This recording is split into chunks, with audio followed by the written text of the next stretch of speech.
Hi, I'm Scott Flowers with Cloud Ninjas. Today we're here to continue our series on the Dell PowerEdge R530 server. In this video we're going to focus specifically on the different RAID options, and we're going to install the RAID and show you how to configure it. Let's get going.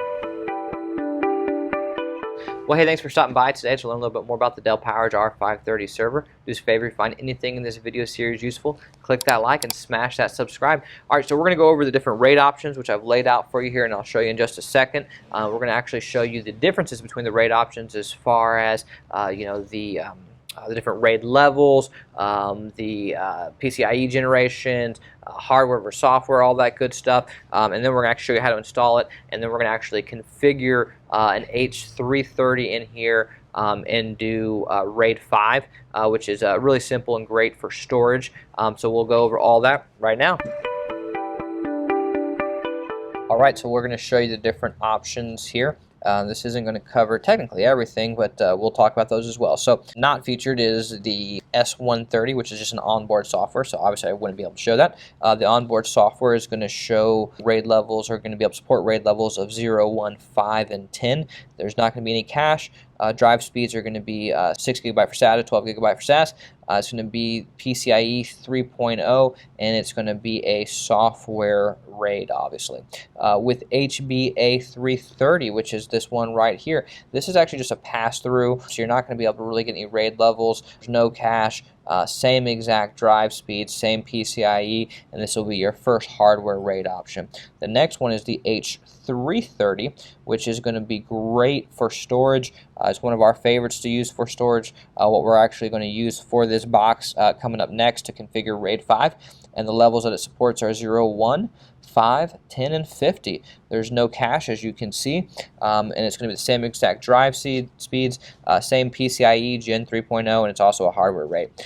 This is also an H330, but I wanted to show it to you because it is the PCIe version, whereas these are your MiniMonos. Both are great options. Personally, I like the MiniMonos, and the reason I like the MiniMonos is because you don't waste a PCIe slot. But given there's 5 PCIe slots in here, there's a lot that you can do, so you don't necessarily need the MiniMonos. But the MiniMonos are great for just saving those PCIe slots for future use. Okay, so this is also an H330. Right here is what I think is most people's favorite. This is the H730. The H730 is going to be very similar to H330, but there's going to be some improvements. The different RAID levels are going to be 0, 1, 5, 6, 10, 50, and 60. So now you've added 6 and 60, and now there is 1 GB of cache. You're going to have the same drive speeds, the same PCIe gens, and it's also a hardware RAID. You can now step up from the H730 to the H730P. H730P is very, very similar to the H730. The really only difference is you're going from 1 GB of cache to 2 GB of cache, because the RAID levels are going to be the same: 0, 1, 5, 60, 10, 50, and 60. 2 GB of cache. You're going to have the same drive speeds, same PCIe gens, and its hardware, of course, as well. Not featured is the H830, and the H830 would be only in a PCIe card style. There's no MiniMono for it, so you'd have to have a PCIe. And with the H830, you can get 0, 1, 5, 6, 10, 50, and 60, just like the H730, H730P. It is also 2 GB of cache. It is same speeds, same PCIe and hardware as well. H830 is a great option. Personally, if you're doing storage, I think the H330 is the best option, and H730 is what I feel like we're building with most often and what people are generally using. So, all right, those are your different options. Those are the differences between the options. Now we're actually going to install one of the MiniMonos, and we're going to install one of the PCIe's just to show you how to do it. And then after that, we're going to configure this to RAID 5. So let's get going. Alright, so we're going to show you how to install both these. We're going to start with the PCIe, and then we're going to go on to the MiniMono. Honestly, both these are very easy upgrades as a whole. With the MiniMono, we will need a screwdriver, but with the PCIe, it's very easy. So back here, there's a blue tab that you're going to kind of pull towards you right here, and that's going to lift this up as a whole. And then you're going to need to just remove the old bracket that's there for airflow and just preventing dust and junk from getting inside. And then we're going to take our card, and we're going to line everything up properly.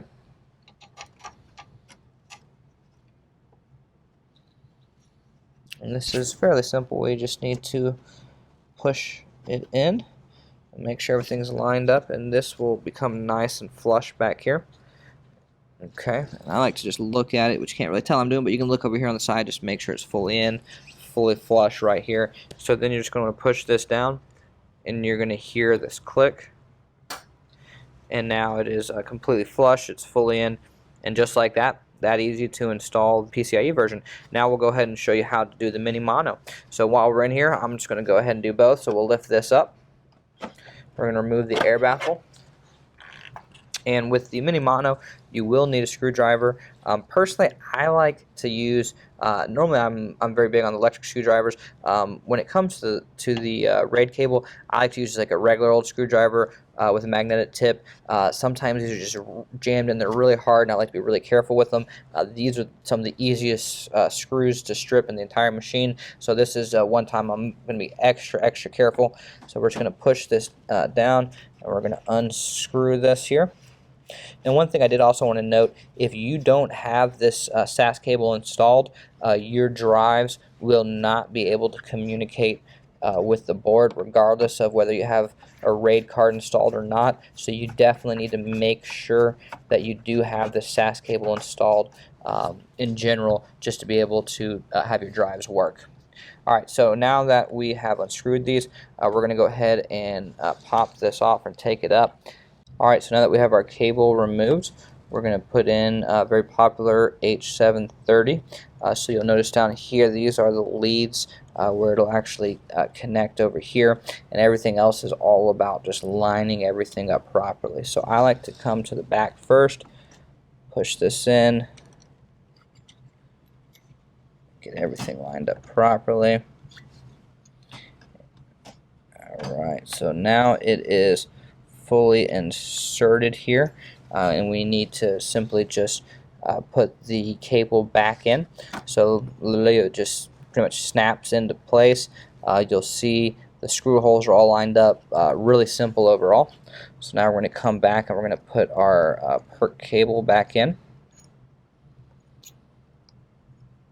And I will note the PERT cable sometimes can be a little bit tough. You have to kind of, I don't want to say jam it in, but these two plastic pieces kind of prevent it from going in sometimes. Alright, so we're just going to make sure we screw this fully in.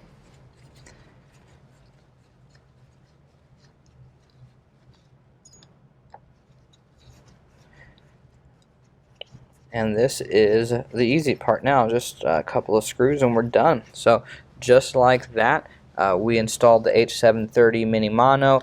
We also installed the H330 back here, and now we're going to go ahead and configure it. Alright, so now that we've seen the different RAID options, we've seen how to install the RAID cards, we're going to actually figure out how to configure it. So on the boot screen menu, you're going to want to click Control R, and this is going to take you to the actual RAID screen, also known as the virtual disk management. When you get to the virtual disk management screen, the first thing that you're going to want to do is actually select the RAID card. In this case, it's going to be the H330. So we're going to click the H330 there. It's going to give you a couple of different options when we select it. We're going to hit Clear Config, because that's the first thing you want to do is get rid of the old configuration to set up a new one. It's going to give you the warning message. We're just going to click Yes because we want to clear it. We're going to go back into our H330, so we're going to click on it again. The same options are going to pop up. This time we're going to hit Create New VD. Under this, we're going to go to the RAID level that you want to select. What we want for this option is we're going to do RAID 5. Of course, you can click whatever you want here. After you've selected your RAID level, you need to pick the disk that you want to add to it. So we're going to select the individual disk, and you see the X popping up on the left there. So after we select the individual disks, you can come in and add a name if you want. Click Advanced. Under Advanced, you're going to go to Initialize. You want to initialize this, and it will give you a warning message that's going to destroy the current data. Click Yes if that's okay. Click OK. Click OK again. Click OK again. And that's what we're doing right now, is a bunch of OKs. And after we've done all the OKs and it's given us all the messages, you've actually now configured your RAID for your R530 server. It wasn't that difficult to do. You just need to follow a few strategic steps. You can see there it's showing that it's at a RAID 5. We want to exit, so click OK. And then when you boot it back up, you can check it as well by going back into the same screen by hitting Control R and getting into the to the RAID screen to make sure everything is still good. So thanks for stopping by today. Learn a little bit more about how to configure the RAID on your R530 server. Do us a favor, if anything this video useful, click that like, smash that subscribe, and if you're looking to order an R530 yourself, we custom build them here. We'd love the opportunity to earn your business. Please do us a favor, email us at sales@cloudninja.com. That's sales@cloudninja.com. Or if you're just looking for any spares, RAID, CPUs, RAM drives, etc., we'd love to help you out. Thanks for stopping by. Take care, guys.